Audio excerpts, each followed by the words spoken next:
Ògo ni fún Ọlọ́run lókè ọ̀run, ògo ni fún Ọlọ́run lókè ọ̀run, ògo ni fún Ọlọ́run lókè ọ̀run. Ẹ̀yin ènìyàn ni mo kí yín pé a káàbọ̀ sí orí ètò àdúrà, ìyá àdúrà, Ọlọ́run ju ẹ̀dá lọ. Mo dúpẹ́ pé Ọlọ́run ọ̀gá ògo yóò ju ẹ̀dá lọ nínú ayé wa nígbà gbogbo àti níhà gbogbo. Ó dá wa sí àwa yọ̀ níwájú rẹ̀ o, ó máa gbé wa ró àwa ò dẹ́ni ilẹ̀ o. Títí ayé ni wọ́n máa yìn ọ́ o Jésù, ní Olúwa, Olúwa dára. Lónìí a fẹ́ gbàdúrà pé ogun wo la tọ́jú sílẹ̀ dè mí lórí ọmọ. Ogun tí a tọ́jú sílẹ̀ dè mí lórí ọmọ, Olúwa yí dànù. Ogun a tọ́jú sílẹ̀ dè mí lórí ọmọ, Olúwa yí dànù.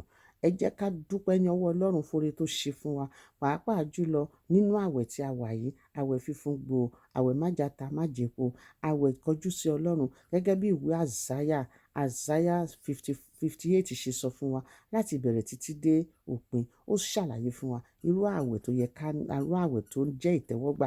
A dúpẹ́ pé àwẹ̀ tiwa yìí ó jẹ́ ìtẹ́wọ́gbà ní orúkọ Jésù, yóò jẹ́ ìtẹ́wọ́gbà fún ìwọ náà àti ìdílé rẹ. Ẹ jẹ́ ká sáré kọrin. Ó dá mi sí, èmi yọ̀ níwájú rẹ̀ o, ó máa gbé mi ró, èmi ò dẹ́ni ilẹ̀ o. Títí ayé ni wọ́n máa yìn ọ́ o Jésù mi, ní Olúwa, Olúwa dára. Ẹ jẹ́ ká lọ sínú ìwé mímọ́ ní kankan. Ẹ jẹ́ ká lọ sínú ìwé àìsáyà 60 láti verse 1. Ó ní dìde tàn ìmọ́lẹ̀, ìmọ́lẹ̀ mi ti dé, ògo Olúwa sì yọ lára mi. Nítorí kíyèsi òkùnkùn bo ayé mọ́lẹ̀ àti òkùnkùn biribiri bo àwọn ènìyàn, ṣùgbọ́n Olúwa yóò yọ lára mi. A ó sì rí ògo Olúwa ní ara mi. Àwọn keferi yóò wá sí ìmọ́lẹ̀ mi àti ọba titàn sí yiyọ mi. Gbé ojú mi sókè yíká, kémi kó sì wò ó. Gbogbo wọn yóò ṣara wọn pọ̀ jọ, wọn ó wá sọ́dọ̀ mi. Àwọn ọmọ mi ọkùnrin yóò sì wá láti ọ̀nà jíjìn wá. A ó sì tọ́jú àwọn ọmọbìnrin mi ní ẹgbẹ́ mi. Verse 5. Nígbà náà lèmi ò rí, ojú mi yóò sì mọ́lẹ̀, ọkàn mi yóò sì yí padà, yóò sì di ńlá, nítorí a ó yí ọ̀rọ̀ òkun padà sí mi, ní ipa àwọn keferi yóò sì wá sọ́dọ̀ mi ní orúkọ Jésù. Ọ̀pọ̀lọpọ̀ ràkúnmí yóò bò mí mọ́lẹ̀, àwọn ọmọ ràkúnmí Midiani wọn àti Éfà, gbogbo wọn yóò sì wá láti ṣe síbà, wọn yóò sì mú wúrà àti tùràrí wọn sí fi ìyìn fún Olúwa hàn sí òde. Àmín ní orúkọ Jésù ti Násárẹ́tì. Ẹ jẹ́ ká fi ọpẹ́ fún Ọlọ́run torí tí ó dára sí wa, nítorí kò sí ẹlòmíràn láìsí Ọlọ́run nínú ayé èèyàn. Òfo ni ènìyàn pátápátá. Ẹ gbọ́ nǹkan tí kìíní sọ ni. Ó sọ fún wa wípé ó ní Olúwa sọ fún wa pé ká dìde ká tan ìmọ́lẹ̀. Olúwa ní kó tan ìmọ́lẹ̀. Tó bá ti tan ìmọ́lẹ̀, ogun ti sísìn, ogun tó ń bọ̀ àti eléyìí tó mọ̀, Ọlọ́run a máa ṣe kíni? A máa yí dànù. Nítorí pé ìmọ́lẹ̀ olóńṣọkọ òkùnkùn sọ pé Olúwa, ìwọ ẹ̀mí òkùnkùn èyí tí ó dúró tì mí ní báyìí tàbí lọ́jọ́ iwájú tó fẹ́ fogun jà mí lórí ọmọ, lórúkọ Jésù, àṣírí rẹ ti tú, àṣírí rẹ tú, àṣírí rẹ tú, àṣírí rẹ tú ní orúkọ Jésù. Ó ní kémi dìde, kémi tàn mọ́lẹ̀, ògo Olúwa yóò yọ lára mi. Sọ pé ògo Olúwa yọ lára mi. Nínú ọdún tí mo wà yìí, ògo Olúwa yóò yọ lára mi. Lójoojúmọ́, ní ìṣẹ́jú ìṣẹ́jú, ní wákàtí dé wákàtí, ní ọ̀sẹ̀ ọ̀sẹ̀, ní ọdọọdún, ògo Olúwa yóò máa yọ lára mi. Ògo Olúwa yọ lára mi. Ògo Olúwa yọ lára mi. Ògo Olúwa yọ lára mi. Òkùnkùn ò ní rọ́wọ́ mú nínú ayé mi. Ògo Olúwa yóò yọ lára mi ní orúkọ Jésù. Gbàdúrà kó sọ fáwọn Ọlọ́run lórí àwọn ọmọ yẹn. Ògo Olúwa kó yọ lára àwọn ọmọ. Òkùnkùn kó má ráyè ní ọjọ́ kan, nígbà kankan. Òkùnkùn ò ní ráyè lórí mi, lórí ọmọ. Òkùnkùn ò ní ráyè ní orúkọ Jésù lámi. Ó nítorí kíyèsi òkùnkùn bo ayé mọ́lẹ̀, bí òkùnkùn àti òkùnkùn biribiri bo àwọn ènìyàn, ṣùgbọ́n Olúwa yóò yọ lára mi. A ó sì rí ògo Olúwa lára mi. Sọ pé a rí ògo Olúwa lára mi ní regardless of what, bó ti wù kó le koko tó lórílẹ̀-èdè, màá rí tèmi ṣe. Sọ pé ògo Olúwa yóò yọ lára mi ní orúkọ Jésù. Ó ní òkùnkùn, ó ló bo ayé mọ́lẹ̀, ó ní òkùnkùn biribiri, ó sì bo àwọn ènìyàn.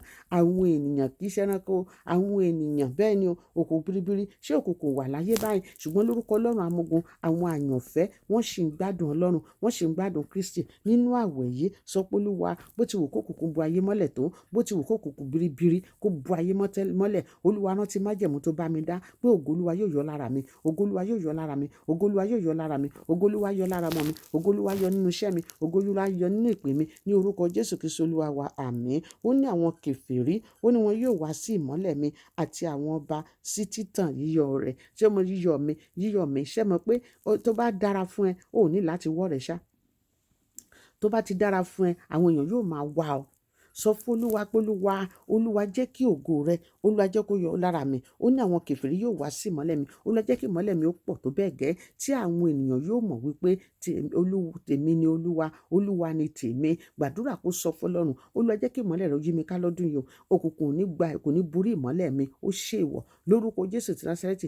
Ìmọ́lẹ̀ mi ni yóò máa borí òkùnkùn. Òkùnkùn ní ráyè ní orúkọ Jésù pé Olúwa dá mi lọ́lá, dá àwọn ọmọ mi lọ́lá débi pé àwọn ènìyàn yóò rí i pé Olúwa wà nípa ti tèmi.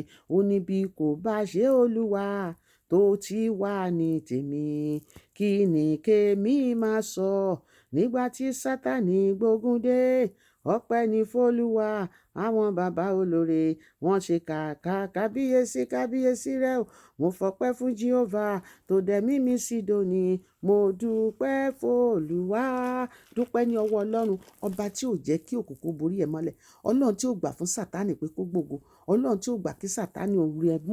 Ọlọ́run tí ò gbà kí Sátánì gbé ẹ̀mẹ̀ nígbà tí wọ́n ń ṣèpàdé nínú òkùnkùn. Sọ pé Olúwa gbogbo ìpàdé tó ń bá ṣe nínú òkùnkùn lọ́dún yìí, Olúwa máa tàn mọ́lẹ̀ rẹ. Má jọ ń ríbi sí, má jọ ń ráyè. Sórí ní ìlú yìí, ìlú Amẹ́ríkà tí mo wà yìí, tí àwọn kankan gbà pé irú òkè tẹ máa lọ ní Nàìjíríà yẹn, wọ́n ní mo ìmọ̀ nípa ṣùgbọ́n wọ́n léèyàn kan, wọ́n ní wọ́n bá sọ pé òun fẹ́ lọ sórí òkè l'Amẹ́ríkà yìí, ló bá kó àwọn èèyàn jọ, náà bá ń pariwo náà gbẹgbẹgbẹ nìkan. Hẹlikọ́tà ni ó lé wọn, hẹlikọ́tà ló tàn mọ́lẹ̀ tó lé wọn dànù. Ó ní kí lẹ̀ ń ṣe ń bẹ̀ yẹn, inú kíni inú òkùnkùn ní kíni, kí lẹ̀ ń ṣe lórí òkè yẹn, ó yẹ ìbọ́lẹ̀ bó ṣe rí gẹ́lẹ́ nìyẹn. Hẹlikọ́tà Ọlọ́run tó kún fún iná, hẹlikọ́tà Ọlọ́run tó kún fún iná ní gbogbo ìgbà lórúkọ Jésù kó máa bá mi rìn àjò, kó máa tàn mọ́lẹ̀ yí mi ká, kó òkùnkùn kankan kó má ráyè nínú ayé mi, nínú ayé àwọn ọmọ mi, nínú ọdún yìí lórúkọ Jésù. Bó ti wù kí òkùnkùn fẹ́ gbìyànjú tó, ìgbìyànjú òkùnkùn kó já sásán, ìgbìyànjú òkùnkùn kó já sásán, ìgbìyànjú òkùnkùn kó já sásán. Àwọn ogun tó ti tọ́jú sílẹ̀, tí òkùnkùn ti tọ́jú sílẹ̀ dè mí nínú ọdún yìí lórúkọ Jésù, lórúkọ Jésù. Olúwa máa parẹ́, Olúwa máa parẹ́, Olúwa máa parẹ́, Olúwa máa parẹ́, Olúwa máa parẹ́. Ìwọ ìmọ́lẹ̀, èmi àti ìmọ́lẹ̀ á di ọ̀rẹ́ látòní lọ. Èmi àti ìmọ́lẹ̀ á di ọ̀rẹ́ látòní lọ. Ìmọ́lẹ̀ yí àwọn ọmọ mi ká, yí iṣẹ́ mi ká, yí ìpè mi ká, yí iṣẹ́ mi ká, yí ìpè mi ká, yí iṣẹ́ mi ká, yí ìpè mi ká, yí ọkọ mi ká, yí èmi náà ká. Ìmọ́lẹ̀ ó yá yí wa ká, yí wa ká, yí wa ká, yí wa ká, yí wa ká, yí wa ká, yí wa ká ní orúkọ Jésù, lórúkọ Jésù, lórúkọ Jésù, lórúkọ Jésù. A pè ìmọ́lẹ̀ sínú ayé wa, a pè ìmọ́lẹ̀ sínú iṣẹ́ wa, a pè ìmọ́lẹ̀ sọ́nà wa. Ìmọ́lẹ̀ ṣe pàtàkì. Bíbélì sọ fún wa wípé ó nítorí pé ká bá lè fòpin sí iṣẹ́ òkùnkùn, ó nítorí bẹ́ẹ̀ la ṣe tan ìmọ́lẹ̀. Ó yá ìmọ́lẹ̀, ó yá dé, ìmọ́lẹ̀ dé, òkùnkùn paradà, gbogbo òkùnkùn tá a gbé kalẹ̀ nínú iṣẹ́ mi, nínú ìgbéyàwó mi, nínú ayé mi, nínú ayé ọmọ mi, nínú ọdún yìí lórúkọ Jésù. Ó yá ẹ̀yin ogun ọ̀run, bàbá mi o, àpáta ayé ibi sáde mi o, ó yá máa parẹ́, ó yá máa parẹ́, ó yá máa parẹ́, ó yá máa parẹ́, ó yá máa parẹ́. Òkùnkùn lọ́wọ́ ń bẹ, òkùnkùn lé níṣẹ́ ṣe, òkùnkùn níṣẹ́ ṣe. Ọlọ́run mọ̀ pé òkùnkùn wà, ó ní dìde tan ìmọ́lẹ̀. Ìyẹn ni pé mi àti rẹ a gbọ́dọ̀ máa wà nínú ìmọ́lẹ̀ 24/7 lórúkọ Jésù. Sọ pé lójú oorun mi mo wà nínú ìmọ́lẹ̀, tí mo bá jáde mo wà nínú ìmọ́lẹ̀, tí mo bá jí mo wà nínú ìmọ́lẹ̀ tọmọtọkọ ní orúkọ Jésù. Olúwa fi ìmọ́lẹ̀, Olúwa fi pa òkùnkùn lára nínú ọdún yìí. Bá mi fi ìmọ́lẹ̀ fi pa òkùnkùn mára, ogun tó tọ́jú sílẹ̀ dè mẹ́ nínú òkùnkùn lórúkọ Jésù. Olúwa tàn mọ́lẹ̀ sí lórúkọ Jésù. Kókùnkùn ṣègbé, kógun náà ṣẹ́, kókùnkùn ṣègbé, kógun náà ṣẹ́, kókùnkùn ṣègbé, kógun náà ṣẹ́. Ogun tí mo mọ̀ àti eléyìí tí mi ò mọ̀ tó lè jà mẹ́ lọ́dọ̀ ọkọ mi, tó lè jà ọkọ mi lọ́dọ̀ mi, tó lè jà mẹ́ lórí ọmọ, tó lè jà ọmọ lórí ẹ̀mẹ́ lórúkọ Jésù. Ó yá ẹ má ṣègbé, ẹ má ṣègbé, ẹ má ṣègbé, ẹ má ṣègbé, ẹ má ṣègbé, ẹ má ṣègbé ní orúkọ Jésù Kristi. Àgbà tí òkùnkùn bá ṣègbé tán, ẹ jẹ́ ká wo ohun tó sọ. Ó ní gbójú rẹ sókè, ó ní kí o sì wò ó ní gbogbo wọn yóò ṣara wọn jọ pọ̀, wọn àwọn ọmọ wa yóò sọ́dọ̀ wa, àwọn ọmọ wa ọkùnrin àti látọ̀nà jíjìn wa, a ó sì tọ́jú àwọn ọmọ wa obìnrin ní ẹ̀gbẹ́ wa. Verse 4. Ìyẹn ni pé òkùnkùn lè díyàn lọ́wọ́ ẹ̀yin ènìyàn mi, kéèyàn má ṣe ohun tó kó má lè ráyè ṣe ohun tó yẹ kó ṣe nílé ayé. Ṣùgbọ́n nígbà tí ìmọ́lẹ̀ bá ti dé, àwọn ọmọ wa máa ṣe dáadáa, ọkọ wa máa ṣe dáadáa, aya wa máa ṣe dáadáa, àwa náà máa rọ́nà gbígbà. Ẹ jẹ́ ká gbàdúrà, ẹ jẹ́ ká sọ fọlọ́ kí ló ń di mi lọ́wọ́, gbogbo òkùnkùn tó ń dí àwọn ọmọ mi lọ́wọ́ ó yẹ máa ṣègbé lórúkọ Jésù, yẹ máa ṣègbé. Ẹ̀yin ọmọ mi ó yẹ bẹ̀ sí ṣeré lónìí. Òkùnkùn ti kó nínú ayé yín, òkùnkùn ti kó nínú ayé ọkọ mi, òkùnkùn ti kó nínú ayé mi. Láti òní lọ àtèmi àti ọkọ mi á bẹ̀ sí ṣe rere, á bẹ̀ sí ṣe rere, á bẹ̀ sí ṣe rere, á bẹ̀ sí ṣe rere. Ire á bẹ̀ sí wá wá, ọlá á bẹ̀ sí wá wá, ògo á máa wá wá, àwọn ènìyàn á máa wá wá lórúkọ Jésù. Àwọn ọmọ wa, àwọn ọmọ tó ti lọ tó yẹ pé wọn ọ̀rọ̀ náà lọ, wọ́n á bẹ̀ sí rọ́nà lọ. Àwọn ọmọ tí kàrí àwọn tó ti sunko á bẹ̀ sí jí dìde lórúkọ Jésù. Ògo Ọlọ́run á bẹ̀ sí farahàn nínú ayé wọn ní orúkọ Jésù. Á bẹ̀ sí ṣe rere, ọkọ á ṣe rere, aya mi á ṣe aya rẹ̀ á ṣe rere, ọkọ mi á ṣe rere, ọmọ mi á ṣe rere, ọmọ rẹ̀ á ṣe rere, aya ọmọ mi á ṣe rere, ọya ọmọ rẹ̀ á ṣe rere ní orúkọ Jésù. Àwọn ọkọ ọmọ rẹ̀ á ṣe rere, àwọn ẹbí rẹ̀ á ṣe rere, àbí mi á ṣe rere ní orúkọ Jésù Kristi Olúwa wa. Àmín. Ó ní nígbà náà èmi yóò rí, èmi yóò sì gbójú mi sókè, èmi yóò sì mọ́lẹ̀, èmi yóò sì mọ́lẹ̀,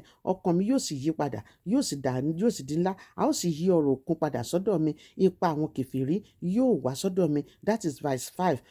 Màá dúró níbẹ̀ torí àkókò wa. Ẹ jẹ́ ká sọ fún Ọlọ́run sórí tí òkùnkùn bá borí ènìyàn mọ́lẹ̀, ènìyàn kì í lè ṣe nǹkan kan, èèyàn kì í rá láàánú, èèyàn kì í mọ̀ pé èèyàn ní súrà tó dáa, wọn kì í mọ̀ pé èèyàn ní potential. Ṣùgbọ́n tí òkùnkùn bá lọ tán, ìmọ́lẹ̀ àwọn ìrànlọ́wọ́ tó tiẹ̀ béèrè fún, àwọn ìmọ́lẹ̀ àwọn ìrànlọ́wọ́ tó báàgì fún á dẹ̀ bẹ̀ sí máa yọjú, àwọn èèyàn á bẹ̀ sí máa rí ẹ débi pé Bíbélì sọ pé ó nígbà tó òkùnkùn bá ti kúrò tán, ó nígbà yẹn ó ní ojú rẹ yóò yí padà, wàá wá rí ìran rí ara rẹ, àwọn eré á wá bẹ̀ sí wá, ó ní ọkàn rẹ yóò yí padà. That is verse 5. Ẹ jẹ́ ká kà Isaiah 60 verse 5. Ó ní nígbà náà ìwọ yóò rí, ojú rẹ yóò sì mọ́lẹ̀, ọkàn rẹ yóò sì yí padà. Nígbà náà ìwọ yóò rí, ojú rẹ yóò sì mọ́lẹ̀. Ìyẹn ni pé nígbà tá a bá ti mú òkùnkùn kúrò náà, gbogbo òkùnkùn tó ń dí mi lọ́wọ́ tí ò jẹ́ kí n rí ìmọ́lẹ̀, lórúkọ Jésù yẹ máa gbiná sọnù. Ó lé mi yóò rí, ó ní ọkàn mi yóò yí padà sí rere, ọkàn mi á yí padà sí rere, ọkàn rẹ á yí padà sí rere ní orúkọ Jésù ti Násárẹ́tì. Ó ní yóò sì di ńlá, ọkàn mi yóò di ńlá, ayé mi yóò di ńlá,